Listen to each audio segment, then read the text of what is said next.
ឆ្លាពេញសភាថៃព្រោះគ្មានទឹកនិងបង្គន់ប្រើមិនបានព្រោះការបាក់ស្រុតរណ្ដៅមុខពេទ្យវ៉ាជីរ៉ាការបាក់ស្រុតផ្លូវនៅមុខមន្ទីរពេទ្យវ៉ាជីរ៉ានៅលើផ្លូវសាំសិននៅទីក្រុងបាងកកប្រទេសថៃបានរំខានការផ្គត់ផ្គង់ទឹកយ៉ាងខ្លាំងដល់តំបន់នេះរួមទាំងសភាផងដែរឧបទ្ទវហេតុនេះទំនងជាបង្កឡើងដោយការសាងសង់ផ្លូវក្រោមដីនិងភ្លៀងមូសុងខ្លាំងបណ្ដាលឲ្យបណ្ដាញទឹកបានផ្ទុះធ្វើឲ្យអគារសភានៅក្បែរនោះមិនមានទឹកនិងបង្គន់អនាម័យប្រើប្រាស់មិនបាន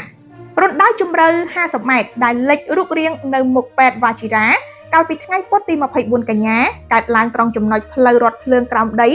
ផលឡាញបណ្ដាលឲ្យផ្លូវរលំនិងផ្ទុះបំពង់ទឹកធំបំពង់ទឹកដែលខូចបាននាំឲ្យបាត់បង់សម្ពាធទឹកនិងការផ្គត់ផ្គង់ក្នុងតំបន់សភាថៃដែលមានទីតាំងនៅក្នុងខណ្ឌឌូស៊ីតក៏ស្ថិតនៅក្នុងតំបន់រងផលប៉ះពាល់ដែលបណ្ដាលឲ្យបានបាត់បង់លទ្ធភាពប្រើប្រាស់ទឹកស្អាតអភិបាលក្រុងបាងកកលោកចាត់ឆាតសិទ្ធិភុន